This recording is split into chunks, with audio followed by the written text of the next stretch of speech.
Down in the depths of my soul, feeling the loss of control in the spirit, so colorful. If you feel it, then let's go to a place where you belong.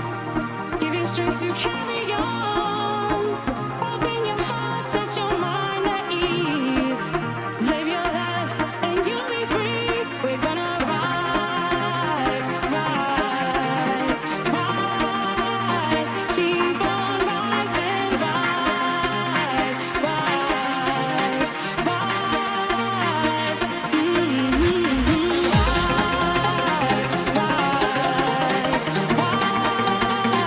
keep on rising,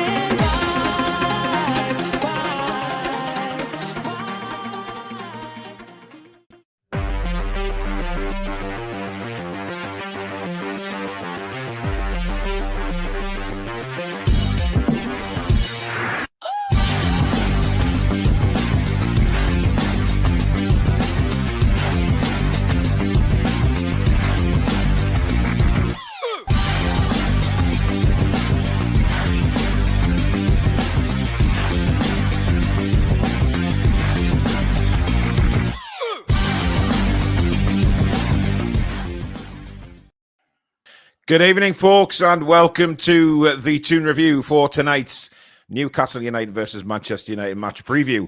We go again, and the matches are coming thick and fast at the moment, but we love it. We'd rather have loads of games than international breaks, etc. So, yeah, definitely. It will be a difficult game, but we are here to predict the outcome tonight. We are here to look at possible lineups and go from there, because, again, what does he do against Manchester United? We shall see. But as usual, guys, if you do enjoy tonight, please do hit that like button for us. And if you're new to the channel and you like what you see, please do subscribe. It's free to do so. Come and be part of an amazing community here on the Toon Review. And of course, don't forget to hit the notification bell, which will let you know when we upload any videos or we schedule our lives. You can also become a member of the Toon Review by hitting the join button just underneath the three of us. Some great prizes coming up in the next few days, guys, that you don't want to miss. Some great Christmas presents as well, I suppose you could call them. And of course, you can donate to the channel tonight if you do so wish by hitting the $ at the bottom of the live comments, and that will also get your comment read straight out. Good evening, gentlemen. Good evening. Are we ready for the weekend? Are we ready for this late night Saturday night kickoff? You never been not ready for Manchester United. It's the fixture you want to win the most in the Premier League at this precise moment in time, with no local rivals to kind of absolutely matter. Absolutely, yeah. And listen, I think the fact that it's an 8 o'clock kickoff, it's safe to say that a lot of Newcastle fans will probably be very merry by the time the kickoff is. That could work both ways, of course, with the idiots from Manchester as well coming up here. I'm sorry, I don't have anything good to say about London. Manchester United. Well, they've got a long trip from London, yes. So they'll be on the early trains, I would imagine, out of Kings of the Cross. But we are here tonight to discuss the game and see, how it'll go, because I haven't got a Scooby-Doo about what sort of side or how fit we're going to be. Are we going to be fit and at it, Alex? Possibly, maybe. Oh, Jesus, Grim Reaper's here tonight, Billy. I mean, people are fully aware on my thoughts of our fitness. Our fitness is elite. We've got some of the best pressing numbers and the best energy of any team in Europe. Mm-hmm. However, you saw what we had to do to dig in. Right, we all saw it. Because we couldn't do anything else. We didn't have any more to give. It's not that they're really good and we're bad. It's that the players just had lost all of their energy. We couldn't do anything except dig in. It's all we could do with the fitness we had left, and with the option to not be able to rotate really, unless he throws a bit of a curveball and tries to include somebody like Matt Ritchie in the starting lineup. Unless he tries to try and freshen it up in some way, which is possible. We'll see. Because they're not a super fit team, but they can catch you on the break. Matt Ritchie is freshening things up really in the same sentence, Alex. We don't have anything else. We don't. And to be fair, the players that have come in have been good when they have come in. I feel like everybody that's come in, players like Paul Dummett, Matt Ritchie, all of these players that have come in, they've earned the right to be able to do this. And me as a fan, I can't knock it because they've always been fine when they've actually come in recently. So I can't, based on previous performances in recent times, they've been okay. Yeah. I know what you mean. The inner me is screaming, going, "Oh God, we can't have Matt Ritchie against Man United on the wing anymore. It's too past that." But he's been okay when required, and we just need. I don't know. We just need some more. It's not even like we just need some extra legs. We just need, because players are going to tire in this game on Saturday. And we just need something. When we get to 55, 60 minutes, if there's 3 or 4 legs that are a bit more tired than others, we just need to be able to rotate them, or we can't do that. Well, I would say 4 legs, Alex, because if it was 3 legs, then it'd be a player and a half, wouldn't it, really? So I think, I'll set this up in an easy way, because I think everybody will agree with me. Right over his head. If we have a strong first half, we win this game, because we'll have the legs in the first half. If we can be clinical and take control of this game in the first half, we can put it to bed, we can win the game, no problem. If we fanny about in the first half of 45 minutes and it's 0-0, I don't think we win. We need to make sure we secure it in the first half, because we're not going to have the legs to do what we used to do in this season. Like Aston Villa day one, it gets to 70, 75 minutes, the opposition tires, and we turn the screw and we pile on and we attack. They can't handle that. We're not in a position where we can do that on Saturday. So we need to do something different. And I feel like we need to be really clinical in the first half, put the game to bed early, be nice and structured. That's how I see it. I think that's the best way to do it, but we'll see what happens. Well, there you go, guys. That is the match preview done and dusted. Thank you, Alex. There is an alternative view to that, which is it's Manchester United. And as we've seen on the documentary and, after previous results last year, Eddie Howe and our club do not like Manchester United. And there'll be an adrenaline boost of playing them, and the crowd will be up for it. We hate Manchester United as well. Let's hope it's not the picture takers that are in the ground this week. Let's hope it's people that are going to shout their hearts out, provide a really hostile atmosphere for these bunch of wankers coming from Old Trafford, because these are the team I want to beat more than anyone. And let's put 6 past them. Yeah. Let's put 6 past them. Let's spank them, send them back to Manchester with their tails deeply between their legs, because we hate them. Let's have it. Indeed. Len Simmons, Billy, I feel like standing up and applauding that. That was like a motive. That was superb, Billy. I feel like, God, get the adrenaline going. Len Simmons, thank you for your $4.99 super chat. He says, Manchester United will be over the moon playing us this weekend. Couldn't be a better time for them. I'm concerned. Well, maybe. I think the opposite. I think it's good to play Man United as well. I think it's good to play Man United. Yeah. Jimmy Jones, our resident hammer. Thank you very much for your $4.99 super chat. He says, evening all, you will beat them. Look how many shots they allow from inside the box, 10 per game. Alan makes a great point. He says it's a great time to take on Man United. Deflated from last night's game, tired, and with a goalkeeper that is low on confidence after being responsible for all 3 goals that conceded. And that's the thing, Billy. We've got to pepper Onana tomorrow. Because, listen, if there's... Who, sorry? Onana, what's his name? Onana. Anyway, I think we've got to pepper him and get some shots at him, Billy, from any angle.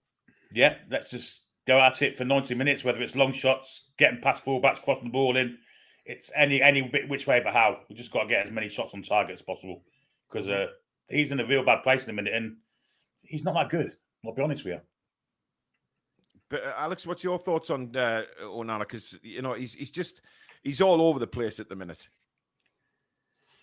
I think he's a very good goalkeeper who the pressure of Manchester United and the expectation, it does things to players who go to Manchester United.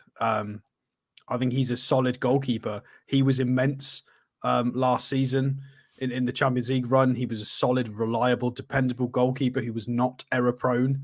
And it's just what happens. De Gea went through the same thing when he first came to Manchester United, and he was regarded as one of the top keepers of all time. His shot stopping and his futsal experience was highly regarded. He was incredible in that sort of manner. It's something that people just get when they go to Man United. It's weird. There's certain things that if you're a striker and you go to Chelsea, you get that. If you're a player who goes to Manchester United as well, if you make a few high profile errors, it gets worse and worse and worse. And it's like for us, like for example, when Lascelles and Kieran Clark and stuff were making their mistakes, it gets brushed off and they carry on. Whereas if you do that when you're a Manchester United player, it's national media, you become a mockery for the neutral fan base and it doesn't go away. So I guess it was better for our players in that regard that it didn't become a national thing. It didn't become a meme. Whereas for them, it does. I think Onana's a great goalkeeper. It's the pressure and he's making loads of mistakes. But that being said, I agree, because he's in that phase of making the mistakes, it's a fairly good time, to try and pepper him with shots. Completely valid point, 100%. Jimmy, thanks for another $4.99. He says that was practically Churchill talking about Billy's speech there, definitely. Ian Fleming, thank you for £5 super chat. He says we need to put the Mancs in their place and show them who the real United are. Yes.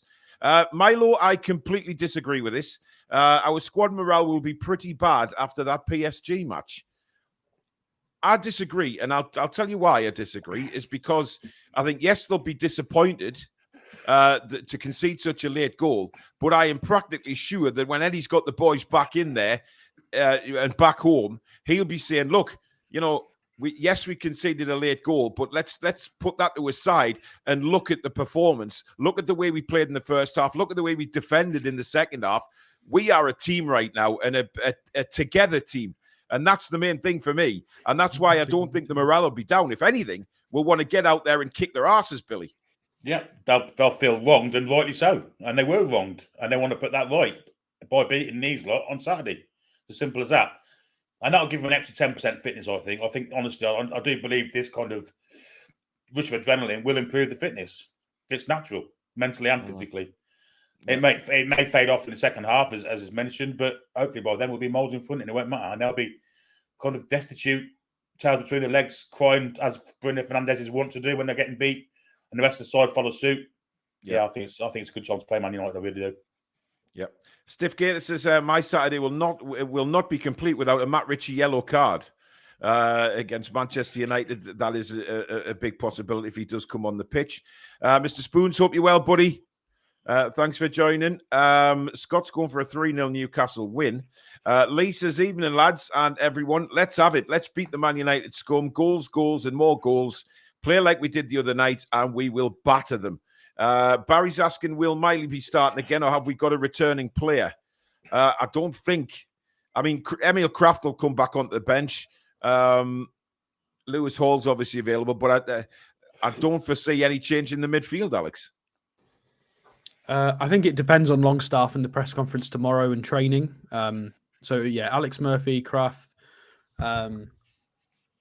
then Longstaff, Lewis Hall. So Richie, there's scope for rotation, but it's not perfect.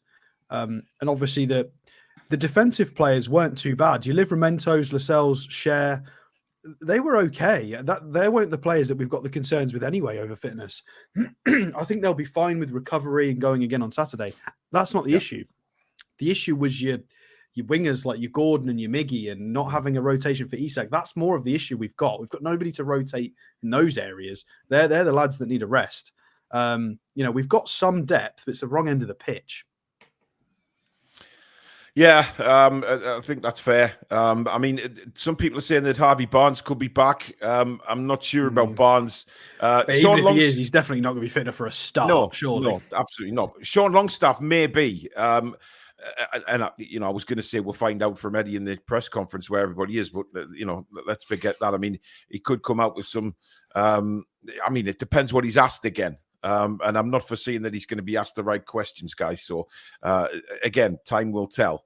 Man United, says Alan, have scored the least goals of the top 12, less than Wolves. Look, they're not a good side. They are not a good side, and I don't care what anybody says. Fletch says, let's make Goldbridge cry. Well, Mark Goldbridge actually predicted that Newcastle will win this game. So... that's where the Man United fans' confidence lies at the minute. They are just because they can't trust their side. And, I don't know whether anyone else watches that fan reaction channel. We feature on it quite a lot, when we score the goals and stuff like that. But watching them the other night, when they went 2-0 up in the Champions League, they were cheering and they were happy. But then when you saw the goals go in from Galatasaray, the realization kicked in with the Man United fans. They thought they were just saying, "Oh, here we go again." This is the same. They don't trust their side to hang on to leads. They don't trust their side in certain things on the pitch, Billy. They still have a massive overinflated opinion of what quality their team is, though. That's Manchester United have got a soft centre, in my opinion. I think they lack bottle. They lack a real plan, if I'm perfectly honest. They don't seem to play with any kind of substance or style. It's all hoof it and let Rashford or whoever chase it. That's not Manchester United. It shouldn't be anyway. No, it hasn't been for how many years? I think Ten Hag has took his club backwards. I really do. I think he's got away with murder. I think, as I've said a few times, he's rode his luck, and that's why he's won a trophy and finished third in the league last year. I'm yet to see a game where actually Manchester United have dominated a game, and that's something you'd never said 5-10 years ago. They used to dominate games, they just come out and you used to be scared of playing them. Not now. People are looking forward to playing Man United, and we're looking forward to playing Man United on the back of having to play the same 11 players for 2 games in the trot. That's how much they've fallen, to be honest. Yeah. David says, Paul, my Labrador enjoyed listening to you singing there, glued to the screen. Well, my Labrador likes me singing to her as well, but she's had a bad tummy today. Lots of sickness, which hasn't been very nice. This West Ham game, so boring, 0-0. Barbara's already watching the game. Stiff says morale will be galvanized, if anything. They'll want to eat Man United's entire bloodline for breakfast as revenge. Indeed, I think they're going to be massively up for this game because, as Billy says, they hate Manchester United. We all do as Newcastle United, as a football club, as fans. We do not like Manchester United. Whether let them go on about, oh, you're just creating a rivalry. It's them that sing about Alan Shearer all the time.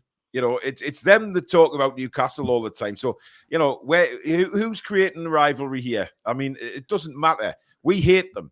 And, I want to stuff them on Saturday. I want to see the lads go out and be up for it from the word go. Go and put some really strong tackles, fair tackles, but strong in the first few minutes, and let Man United know that they're in for a hell of a game and they're going to get a thumping. Because I think if we can get our heads up, we get a couple of early goals, I think it could be, their heads will drop, Alex. Yeah, I mean, expanding on what Billy said and what your question is, yeah, they're not as good as they think they are, and they're not as good as the fans think they are, and they massively underestimate and misunderstand the quality of other teams as well. There's no respect. There's no footballing education there. There's no mutual respect for the quality of other teams. Galatasaray, right? People just think of Galatasaray and they go, oh, they're a mediocre or top, or okay, not mediocre, wrong word, but they're at the top echelons of Turkish football. Nothing super special. Again, it's naive. They're right. Their squad. They've got Angelino at left back, who was at Man City and Leipzig. He's been in deep runs in the Champions League. You've got Ndombele and Lucas Torreira as a double pivot in midfield, which is really solid. Wilfried Zaha on the left, Hakim Ziyech on the right, with Dries Mertens in behind Mauro Icardi. That is decent, regardless of whether some players are a little bit older or it's not worked in one league. That's a good side. That's absolutely fine. And to waltz in and to start suggesting like, oh, here we go again, and it's not good enough. He's extremely disrespectful and very uneducated to how good some of the players are for Galatasaray. And they do this to a lot of teams that they play. And it's entitled. It's just full entitlement, and it's ridiculous. And the mentality, like you said, yeah. We'll look when we look at the graphics. But if you go and look at, so on SofaScore, it obviously displays their recent results. You can literally go game by game and go, they were lucky to win that one. They were lucky to win that one. They got something out of that, but they weren't very good. You can go game by game and you can remember exactly what's happened in all of those matches. And it's as Billy said, they're one-dimensional. The mentality's not there. And yeah, I do agree. I hope we're up for it, and I hope we've recovered enough because they deserve another pasting. The fans need bringing back down to earth again because they're getting, we humbled them at Old Trafford. They've been losing games left, right, and centre. They need to. I just feel like they need another humbling because they've spent a lot of money. They've got a new coach in. They've had some things clicking, but again, I think it's accidental. Rashford's purple patch saw them over the line last season. Scott McTominay doing well. Maguire come back into form. I don't think this is anything to do with the sort of board level or even managers making good decisions. I think it's just lucky. Rashford hitting form, Maguire getting his head together. They put Maguire out in the cold. So they've not helped Maguire out. He's done that himself. I think there's more going on in the background at Man United with the players than the press are letting out and things like that, or Man United are actually letting out. I think there's been a lot of fallings out with Ten Hag with certain players. It's toxic again. Yeah, well, we had this. It's just. I tell you what, I hate Man United. However, I don't want to say I feel sorry for them because I don't. However, we sat here and when we were talking about the Lingard free transfer as an opportunity 2 years ago, we were having the same conversations about the inside of their dressing room, about things not working, about they were riding their luck with purple patches of certain players. Back then it was Bruno Fernandes. Last season it was Rashford. It's the same thing. They've not changed anything. And the fans think that things have changed and they just go straight to the Glazers and they think the culture's improved. I really don't see any difference in what they were 2 years ago and what they are now. Yeah. Rabbit None, indeed. I hope Predator's okay today. It's the date of his operation. Yes, it is. Thoughts and prayers are with Preds, and hopefully we'll see him back on the channel very shortly, fit and healthy. Hope everything has gone okay today. Paul Tully says there's no style of play under Ten Hag. Even their signings are puzzling. At least we have a clear plan and agenda. You can see the change. And that's the thing, Billy. You've mentioned that quite a few times about Manchester United. There doesn't seem to be any sort of plan. And Ten Hag's got away with it so many times. Now, today, it was announced, if you haven't seen the earlier video today that I did, Eddie Howe's up for Manager of the Month again. Now, so is Ten Hag. I'm bewildered by that, I have to say, Billy. Completely bewildered by that. Well, it doesn't make any sense to me. You know, it's as if they're just looking at results and not looking at the games. Against Everton last Sunday, Everton got more double XG than what Man United got. They were the better side, and were beaten by a fluke wonder goal and a couple of mistakes at the back. And it was, you know, it's that's the constant for Manchester United. Every game I've seen them play. The first game of the season against Wolverhampton Wanderers, we all expected the Wolves to be near the bottom. They got away with a victory where they should have had a penalty given against them, a blatant penalty when Anana decided to punch a player in the head, virtually in front of the referee, nothing given. They get referee decisions go their way constantly. You know, it's as if the Premier League have to have a strong Manchester United for the Premier League to be strong themselves, and it's absolute nonsense. It really is, because they're not a good side. It is a case of hitting it long for someone quick to run onto, and that's amazing football. That's going back to 1950s kick and rush football. Yeah. Well, they're November. You say he's up for the award. They've played 3 games in November in the Premier League. Fulham, Luton, Everton. 1-0, 1-0, 3-0. And they lost to Copenhagen in between that. They lost to us on the first day of the month in the Carabao Cup. And they drawn with Galatasaray. So every other competition inside that period has been poor from them. And then it was a 1-0 win against relegation candidates.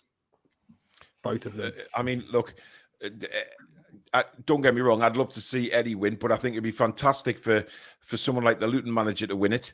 You know, it's kind of seen as a curse, isn't it? The Manager of the Month. You know, your team goes on a little bit of a curse, didn't we? Well, we did. I think he won it and he did all right. So we've finally still there, though. That. Yeah. Ronald says the Mackhams celebrating Mbappe's dodgy penalty is effing sad.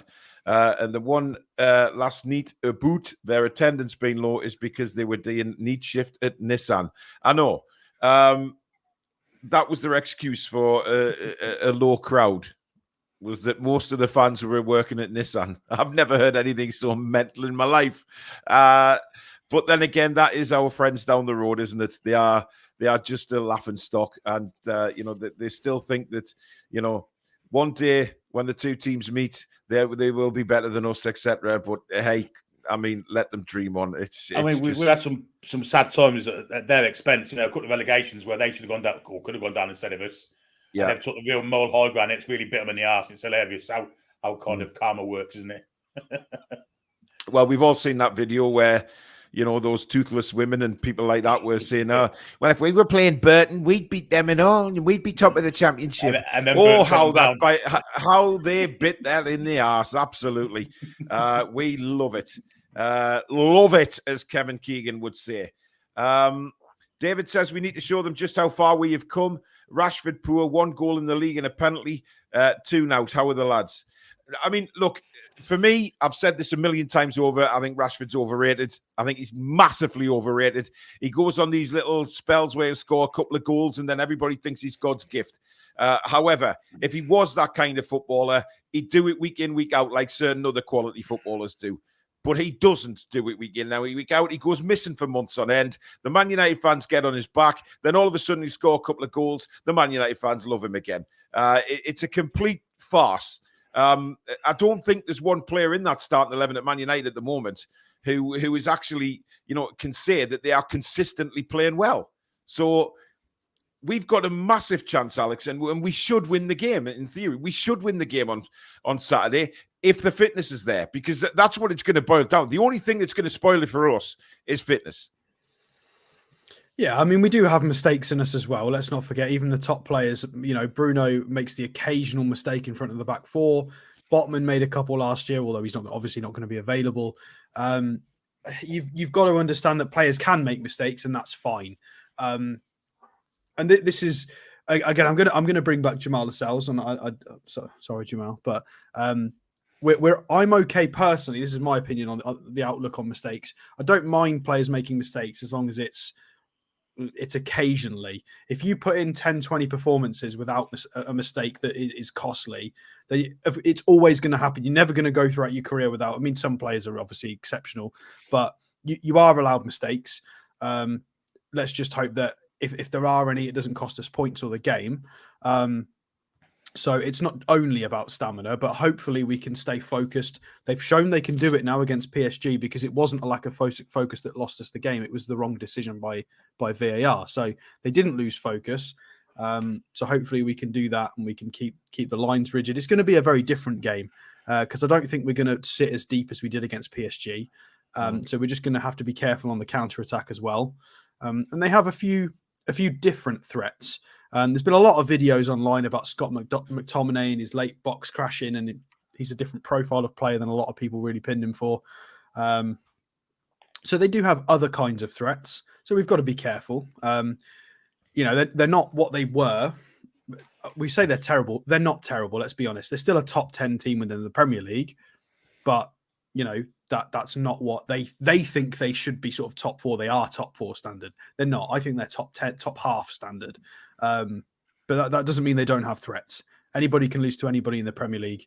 If you're not careful, you've still got to show up. So I can't believe I can say that against Man United. That's how far they've fallen.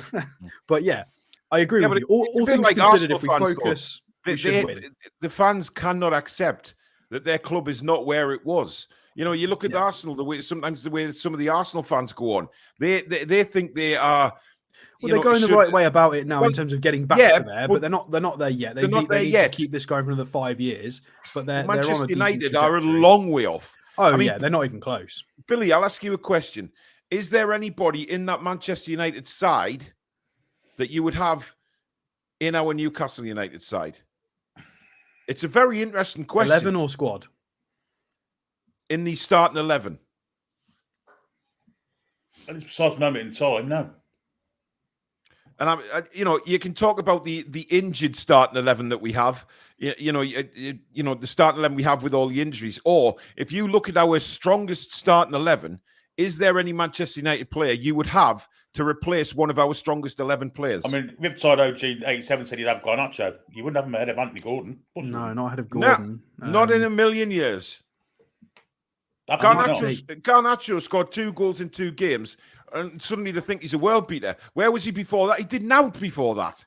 I'd take a few players in the squad, not in the 11. I'd take Højlund as a rotational striker. I'd take McTominay as a rotational midfielder to do what Longstaff does. So there's a few that would be useful in a squad context. But in terms of starting 11, you're right. I wouldn't take Garnacho over Gordon. I wouldn't take Anthony over Miggy. Isak's the better striker. I'd take Bruno as well because I think Casemiro's lost his legs. Yeah. I'd take Bruno. Who else they got? Amrabat. I'd prefer Joe Linton. Lindelof or Fabian Schär. That's easy. Luke Shaw. Right now, I prefer Livramento the way he's playing. Some people are saying Luke Shaw. I wouldn't have Luke Shaw in place of Livramento. I would have done if we had this conversation 3 weeks ago. Possibly, but now after what Tino's done, it's got to be Tino. You could possibly make a case out of Bruno Fernandes, but it seems as absolutely not. Bruno Fernandes, Billy, he's a good player, though, isn't he? He has got quality. Billy, I thought I would never see. I thought I would never say this to you. He's a cock. He's a cock, but he has got. Take your face for a large shit. I mean, you'd play him, wouldn't you? You'd have him. No, I wouldn't. Billy is right. I really Billy's would. right. I hate He's got the higher man. technical quality. We all hate him. Listen, we're not saying he's a fantastic bloke who. I wouldn't have him. I wouldn't have him anyway. He dives around like a scumbag. He's in the referee's face all the time. I wouldn't want him representing my football club, whether he's a decent footballer or not. He's an international quality footballer. He's a bell end. End of story. He is a bell end. He is a bell end. But he's an international quality footballer. Thank you. Some people are saying McTominay, but who would you replace? Who would you put McTominay in place of in our starting 11? Squad for me. It's a squad. Yeah, it's not a starting 11 place. Between him and Longstaff, I don't think there's much in it. Yeah, I'd agree with that. But that's me taking a step back and trying to be unbiased. I feel like it's close because McTominay's he can score. He does it at international level for Scotland. He's versatile. He's hardworking. He's one of the only Manchester United players that does fight for the cause. But look at the Man United fans that want him out the door. You know what I mean? And he's the only one that seems to be giving a shit. That tells you everything you need to know about Man United fans. Bruno Fernandes is not a captain, right? He's just not. McTominay's a good captain. I don't know why he's not been given the armband. Because they don't respect him, because he doesn't bend free kicks from 30 yards. But you don't need to do that as a captain, but they're just children. They don't respect people for that. Like Lascelles isn't like a fabulous technical player. You don't have to be that to be a captain. Look at Roy Keane. Like you can be. You just need to be a certain character to be a leader. I think McTominay's got those traits, but they just give it to people who are technically gifted, like Rashford and Fernandes. It doesn't make any sense. Yeah. It's not what a captain's supposed to be. Roy Keane could play a bit, to be fair, Alex, when he wanted to. But in the side he was in, there were players with a much higher comparatively, Paul Scholes would be looking at him and going, well, I'm better technically than you. Why have I not? You know what I mean? I'm in comparatively with the technical levels. Yeah. Greg says, Billy, wash your mouth out. It's horrible to say, but he's a very good footballer. Simple as that. All right, Billy, you've made your bloody point. You don't have to keep saying it. Jesus Christ, you turned into John Sinclair. Well, no, I'm not saying I like him. I'm just saying he's a good footballer. You'll have a half scarf on doing the commentary on Saturday, won't you? Absolutely not. Absolutely not. Jesus. He's the biggest kick in the league.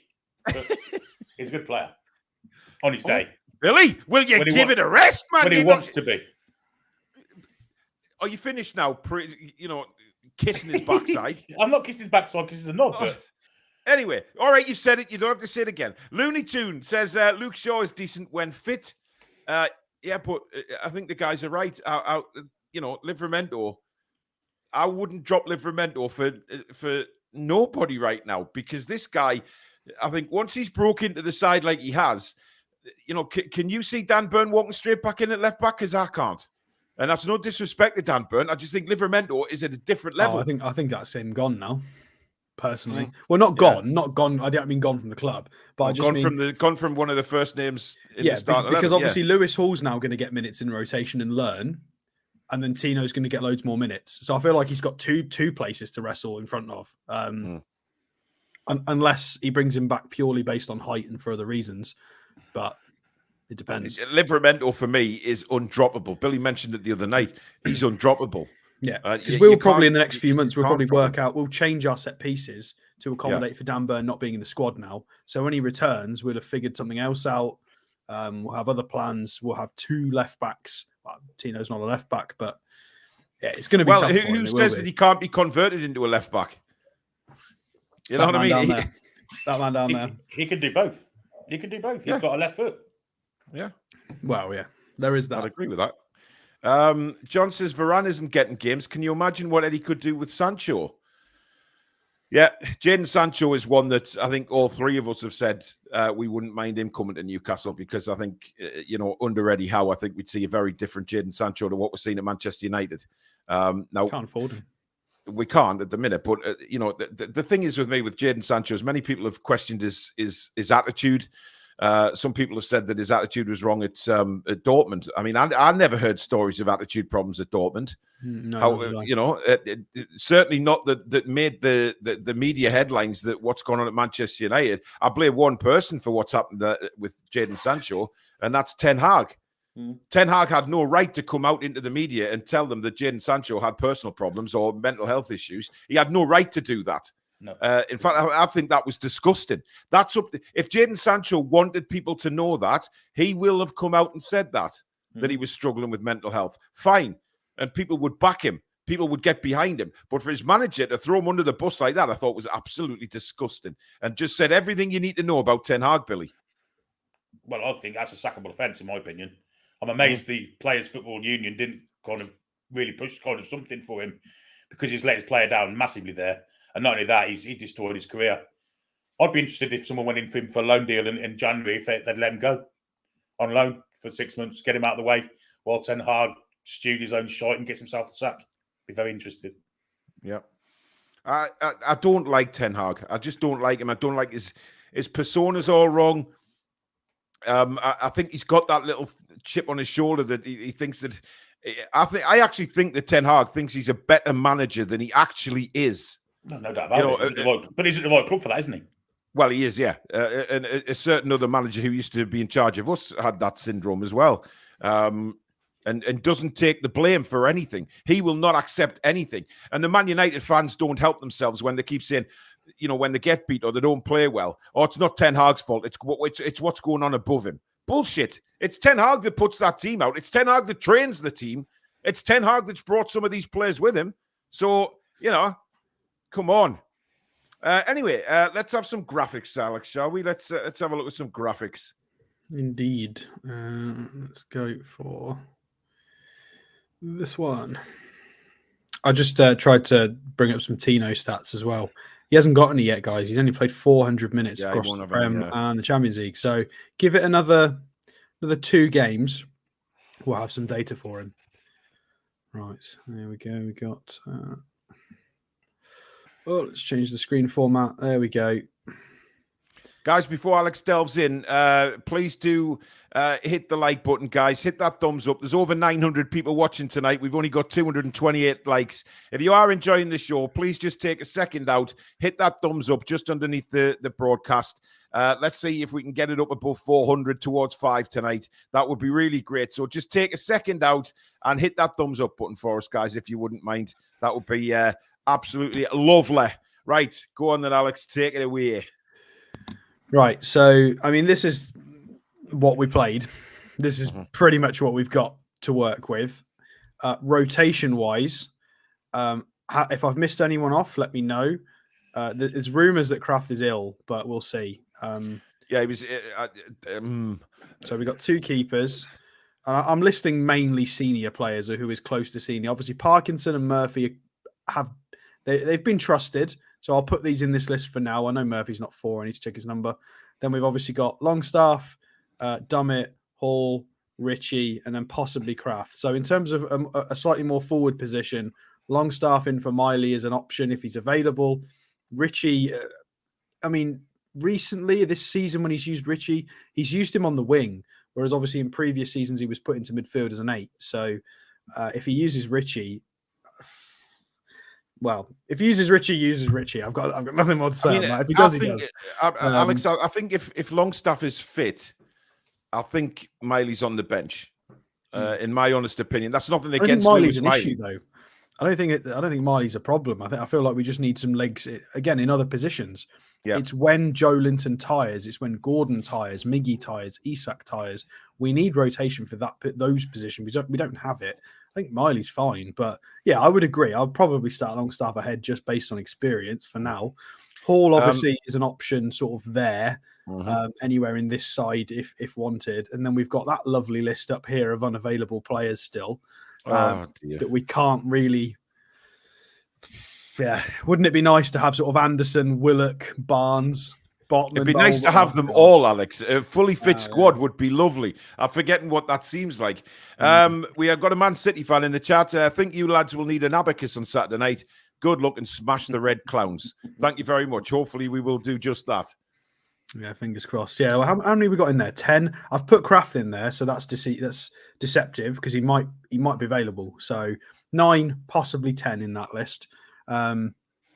Obviously, loads of wide options, midfield options, our other striker, and then Tonali. It's enormous. Anyway, so we've got FB Ref up here. We can see our injury list compared to their injury list is, well, ours is twice as big. And yeah, so they're missing Casemiro, Martinez, Mount. So they're missing a little bit of quality and energy, I guess, and Ericsson. So they're going to have to rotate somewhat. It's Robert Jones. I don't remember who that is. Anyway, Is he not that? He's shit. They all are. They're all crap. So it doesn't matter who the referee is, to be honest. So this is them against Galatasaray. Was it last night? I think it was last night.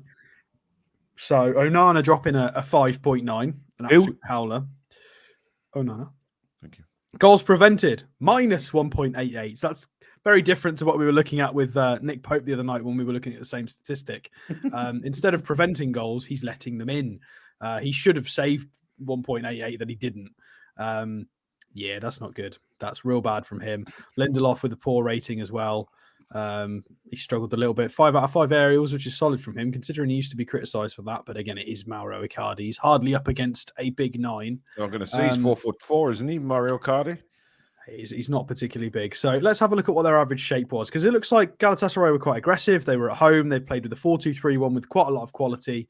So average positions-wise, they look nice and balanced. They look really balanced, actually. That's lovely. How did Man United look? So they've gone with, that looks a little bit like we look like sometimes. So that Shaw's kind of pushed up. So it's kind of the reverse of what we do in Dan Burns fit in a way. So they've gone with a back. Oh no, Wan-Bissaka's gone up there as well. So it's Wan-Bissaka, he tends to does go forward a lot.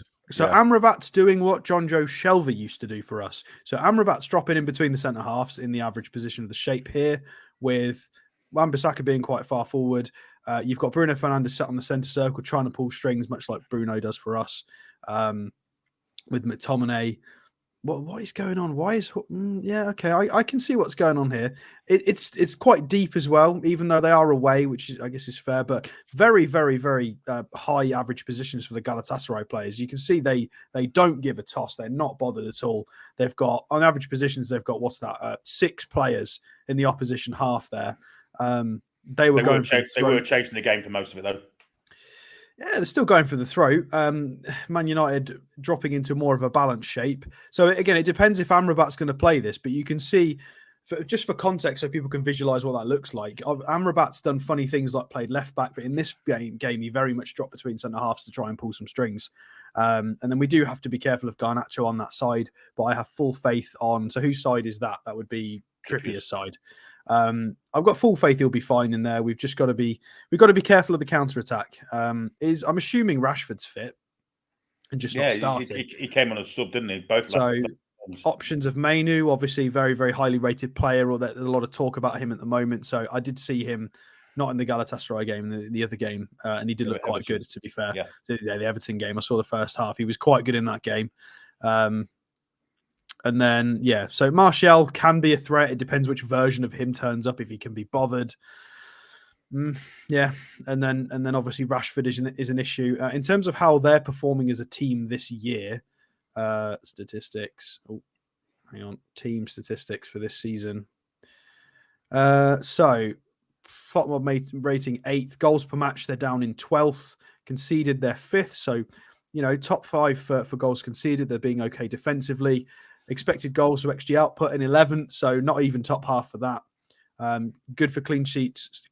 So, defensively, they're looking good for numbers. It's just offensively, they're very much middle of the park. Middle of the park for shots on target. Middle of the park for big chances created. Accurate passes as well, accurate crosses. They are very much middle of the park for a lot of things. XG conceded in 8th. Penalties awarded, only 2 this season. Although they are possession 1 in final third per match, they are 2nd for that, which is interesting. Very interesting. We'll have to watch out for that. But they're profiling sort of middle of the park for all of the offensive statistics. And in terms of the run of form that I was mentioning earlier, you've got, if I zoom in and scroll to the left, so I watched this game against Copenhagen, the first one. They were fortunate, in my opinion, to scrape a 1-0 win in that game. They got pumped by City. They got pumped by us. They were very fortunate with that very late winner against Fulham. They got pumped by Copenhagen again, and got a player sent off. They scraped a win against Luton.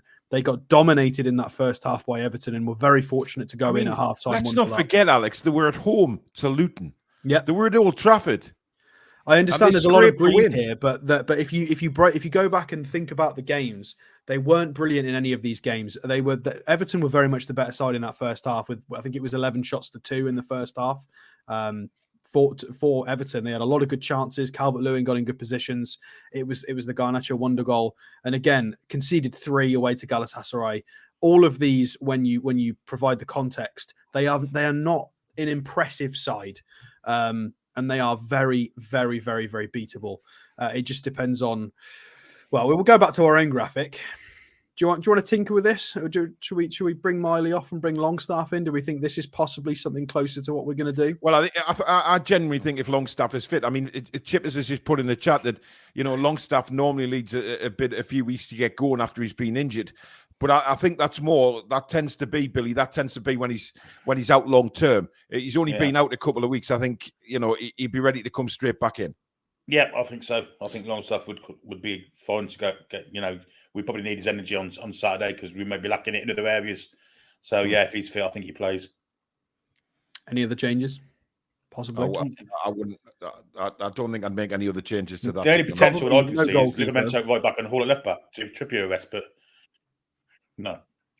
Rest Trippier against Man United. I mean, it's an option, but unlikely. Livramento against Garnacho, Livramento against Anthony. I mean, it doesn't really matter. They're both going to be in his pocket, so I think Trippier. In terms of who's going to start, no goalkeepers. I wouldn't imagine Kraft, Murphy, or Parkinson would come in and start. No. I would say of the people that have got a chance of coming in and starting, it would be these 4. Personally, I don't think Dummett would. You're down to these 3, and then who plays for Longstaff? If Longstaff's not fit, it would be Miley. I think these are possibly in my head anyway. Point out if I've forgotten anybody. No, those 3 are the only logical changes that could be made. Look, really. I think had we played on Wednesday night, things would be very different. I'd be a lot more worried. But the fact we played Tuesday night, not a long flight home, let's be honest, Paris to Newcastle, not very long. Man United played Wednesday night, had a very tough away game. Really frustrated that they blew a 2-goal lead, a long flight back, then they've got to travel to St. James's Park. I think, it's probably been a blessing we played Tuesday night, given the kind of game it was and the players we had available. So I think, given that, and, they have had a little bit of a rest, I think they'll be ready to go. I genuinely do think that 11 will be ready to go. I think the fullbacks and the defence will be fine, actually, because they've not actually done much running. They've been kind of in the one area for certainly this whole of the second half. It's not like we were chasing around running after the ball, was it? Trippier wasn't bombing up and down the line as he usually does, nor was Livramento, certainly not second half. I think the defence will be okay. I think Bruno will be okay. Joe Linton, Longstaff, as Alex says, it's the 2 wide men that are the problems. But I think I'm also concerned about Joe Linton as well. I think Gordon and Miggy and the front 3 are the main things, but Joe Linton, I think he's actually be okay. I'm not going to go into that again. No, we'll brush that aside. I think could you be a little bit worried about how Miggy's feeling? Is it just a dead leg? What was it? Just an impact because he did pick it up a little bit. Once he got running again, but has what it's like, lactic acid, everything like that. When you come off the pitch with a dead leg, it's not until the next couple of days you really start feeling it. But hopefully he'll be ready to go. Anthony Gordon's fit as a fiddle. I think a couple of days rest and he's ready to go again. Isak for me is probably the only worry with his fitness. Now, I think he has an option this time against Manchester United, especially if we're winning the game, to maybe bring Isak off 60, 65 minutes and put either a Parkinson on or move Gordon into the middle and put Lewis Hall on. I think that's probably the only option I see. Right now, that starting 11 to me would be the perfect one to start against Manchester United, provided Longstaff's fit. I'll tell you what, this Willock injury has really come at a bad time. We could have just done with him for another 2 or 3 games. I don't think there's any injury coming at a good time with the players we've got no, out. Alex, I understand that, but obviously Willock can provide. He's a rotation option for any of the 8 positions for left wing. Yeah, he's just a nice, versatile, energetic, technical player, and he would have been absolutely incredible for us against PSG and on Saturday. We need a player like that. Not that we don't need all of our injured players, but it's just because he was back and ready. It's just very, very unfortunate. I mean, I agree with Billy. I think that, if we look at that back four, especially the centre backs, right, we weren't running around chasing the ball for the full second half. What we were doing was we were staying compact, staying in a position, and making sure that, the balls that came in the box, yes, we cleared, but we weren't sprinting around chasing people down, because Paris Saint-Germain, they tried taking us on a few times and couldn't get anywhere. So they're trying to pass through us, which enabled us to stay compact and clear the ball when needed. KK Chia, thank you for your $1 Singapore dollar. That is very kind. Thank you so much. So I don't foresee us being completely knackered. I agree. If anything, it was more mental, Billy. Yeah, it was the siege mentality, wasn't it? It was the concentration. But I think Manchester United coming to town kind of gets rid of that kind of apathy that could be there. They were marking areas most of the time. It was a bank of 4, a bank of 5 in front. Okay, you've still got to work hard to keep them out, and they did. But I just don't. It is their 3rd game in 7 days. Let's not forget that they played last Saturday as well. But Man United coming to town, it raises the spirits. It's got to, especially with Eddie Howe. It's blatantly obvious he hates Ten Hag and he hates Manchester United. I'm going to pull this comment up here. Luke says, you've got some cheek calling out United fans after what happened with one of your fans getting caught mentioning Munich on a fan cam. Yes, Luke. But one fan. Shut up. Fan. And if you recall, you wouldn't have seen it, but we absolutely slated that fan for what he did. He should never have said what he did. It was a disgusting thing to say. And that does not represent Newcastle United's thoughts on what happened with Munich. It was an awful disaster, and you won't ever hear Newcastle United fans singing about it. So at least, Newcastle fans don't go up to 14-year-old girls and call them Geordie C's and get out me face, or I'm going to rip your effing head off and all of this to a 14-year-old child. That's the difference. That's why I'm calling Man United fans out for what happened to me at Wembley. You were disgusting. So, get on your bike.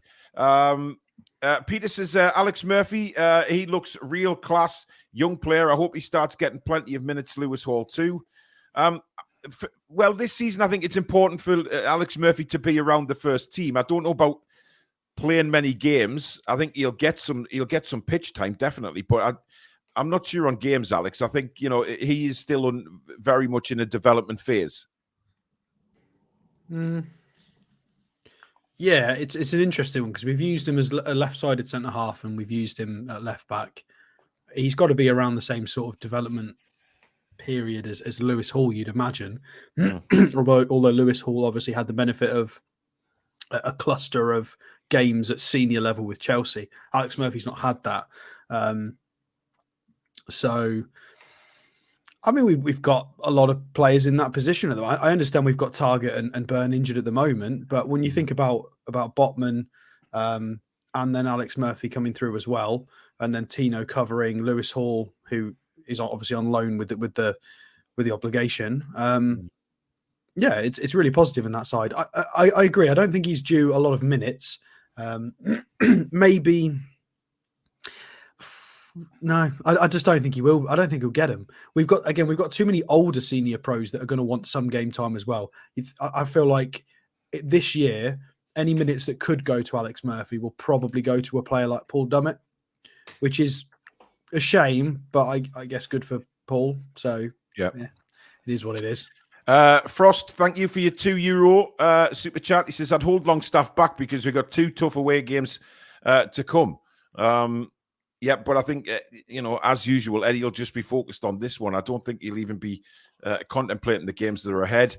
Chia, thank you for another $5 Singapore dollars. Definitely would beat Man United with our full team, but worry about the same 11 for the past 2 games. They'll be exhausted. Rather to beat Man United than PSG. well, I think a lot of fans just want to beat Manchester United. He literally just said he can't stand Man United fans. He's doing what he speaks again. I can't stand Man United fans. I think you're above your station. But I don't slag yous off, and I don't go on about disasters or anything like that. I nearly said the C word then. I nearly said the C word then. Yeah. I don't like Man United fans. I don't like their attitude. I don't like the way they behave. But I would never sing about a disaster because you're that's exactly a bunch of glory what it is. hunting wankers. That's all there is to it. Now piss off back to your own channel. Yeah. You're above your stations. End of story. I don't know a Man United fan that doesn't have a second team. Well, Put it that way. I mean, yeah. Yeah. How's the weather in London tonight, Luke? Anyway, Tom says, what happened to your daughter, Paul? Wasn't isolated. A number of girls and women got verbal abuse off Man United fans at Wembley. Yes, they did. But it's called standards and it's been classy. But unfortunately, Man United, listen, we know some Man United fans, okay? The likes of Alice, etc., who we actually respect because they behave in a classy way. That's the difference. So, there is decent Man United fans out there, but the majority of the Man United fan base are way above the station, think there's something that they're not anymore, and they have to get back down to reality and realize where that football club is now. You might get back up there again, but until then, you're not. So stop going on like you're world beaters. Ronald, interesting because Ronald talks very much in Geordie. So according to my father, Mad U lost a spectacular footballer called Duncan Edwards through the Munich air disaster, and Bobby Charlton stated he based his career off him. Duncan Edwards, he was a quality player. I know I didn't get to see him play, obviously, but I've seen clips of him and read about him, and he seemed like an incredible footballer, Billy. Well, he died at 21, and boy, he packed into those 21 years. He played every single position except for goalkeeper for Manchester United. Dozen or so England caps. Purportedly the best player in the world at that time, and could play anywhere on the pitch. Yeah, lad from Dudley, same place, born in the same place as Sam Allardyce. Interestingly enough, and of course, Bobby Charlton played with him, of course, in that Man United, the Busby Babe. Yep. So, I thought you might say Dudley, Billy Dudley.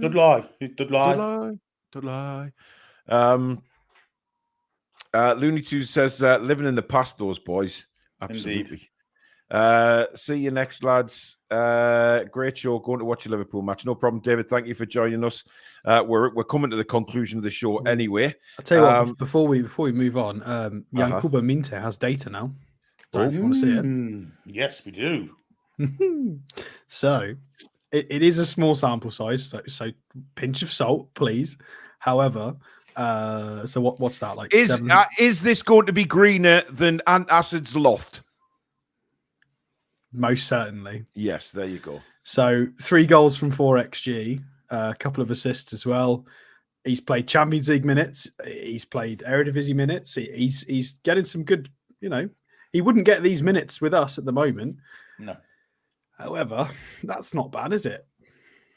Oh, sweet God. Bearing in mind, again, it's like 500 minutes worth of data. Please take it with a pinch of salt. But at the moment, in a decent league in Europe, he's putting up some good numbers. He's a very raw talent, but his energy, his pace is pretty ridiculous. Again, he's progressive. So progressive passes, he doesn't pass the ball. He doesn't pass. He can't sure possibly. he knows. I've never seen that before. So if you hated Maxi, then bloody hell, because this guy doesn't know how to pass the ball forwards. But can he run with it and beat everyone? Yes, absolutely. Unlike Maxi. Well, 99th percentile, just from that data. Again, it's only 500 minutes, but the defensive data is pretty bonkers as well. 3.69 tackles per 90 is pretty crazy.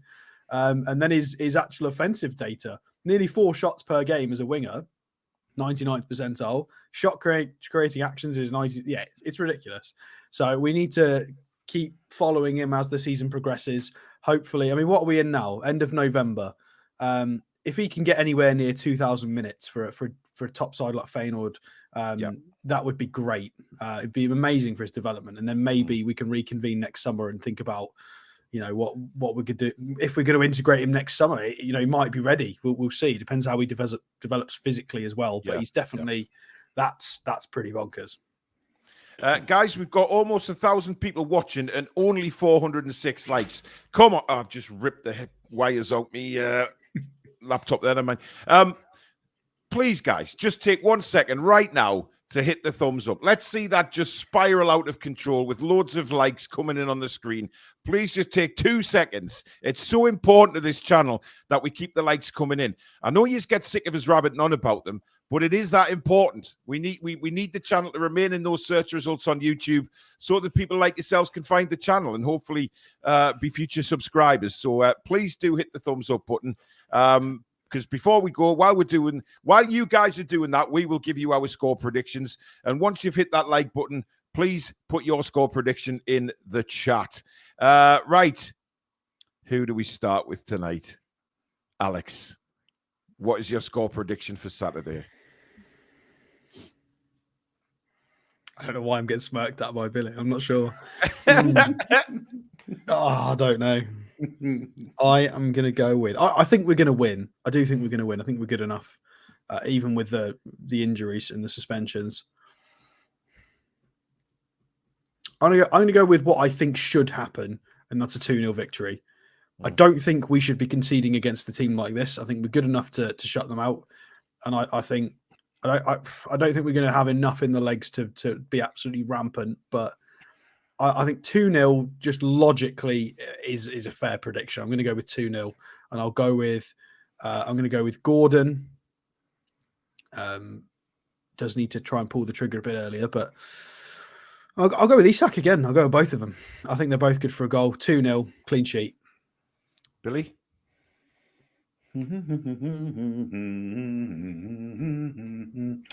Right. I think if we score early, I think this could be another Spurs type game. I really do. I think they'll fold like a pack of cards if we score early. So if we score early, I'm going for 4-0. Okay. I'm going 5-1. I on look. As if they're going to score. Come on. Well, sorted. 5-0. Fuck it. 5-0. Right there you go. 5-0 from me. 4-0 from Billy. 2-0 from Alex. Billy, who's going to get the goals for you? I think Isak will weigh in with a couple. I think Bruno will score. The real Bruno, the best Bruno. Just to put it into greatest context. Bruno. Yes, indeed. And I think we may get one from defence also. I'm going to go for Trippier free kick. Ooh. Straight through Anna's mouth, out his arse and in the back of the net. Well, I'm going 1 for Miggy, 1 for Gordon, 3 for Isak. There you go. That's my 5 goals. Bosh, bish. Look, I do not like Man United. I've made a point of saying that many times tonight. There is some Man United fans that I do have respect for, but I just don't like that football club, and I want to win this game in style. I want to, I want us to be elated when we do the match review on Sunday. Elated to the point where Alex is so hungover. He shaves his beard off for one ridiculous although he won't because he's getting married soon, so he won't be able to do that. He'll be getting wrong. We've never seen what Alex's chin looks like. He could have a chin like Jimmy Hill under there, but we would never know, would we? But listen, on a serious note, we all really want to win this game, and I think that also stretches to the players as well. They know what Manchester United means to get a win over them, to really piss them off. And I agree with Billy. I think if we get an early goal, tails are up, bing, we just go for it like we did against Spurs. Yeah, we might tire towards the end of the game, but hopefully we'll have the goals in the bag by then and we just see the game out. And then we can laugh at Man United for the last 20 minutes or so. So for me, it will be quite a good laugh. It'd be great to hear the crowds, keeping the ball phase and the crowd shouting "Ole" for every pass.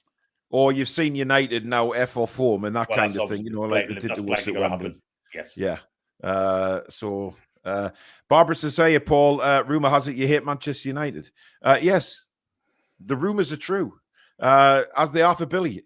Alex has never said what he thinks of Manchester United, but I hate them too. Well, actually, yes, he does, because he almost got us killed after the cup final in a service station coming home. When there was just me and Alex, the only Newcastle United fans there. and we popped into WH Smith in the service station, full of Man United fans, and Alex just couldn't stop making his mouth go. And I didn't think they were getting gobby. Well, yeah, I didn't think we were going to get out of there without a mass brawl starting, but we would have just chucked them all over the service station anyway. But listen, guys, thank you very much for tuning in tonight. We are back tomorrow night with Face the Lads, so we'll get you fans on and get your thoughts on the game in France during the week, and of course the one coming up against Manchester United. So don't miss that. 7:00 tomorrow night. Get yourself on. You don't have to be on camera. You can just use your microphone and chat to us on there.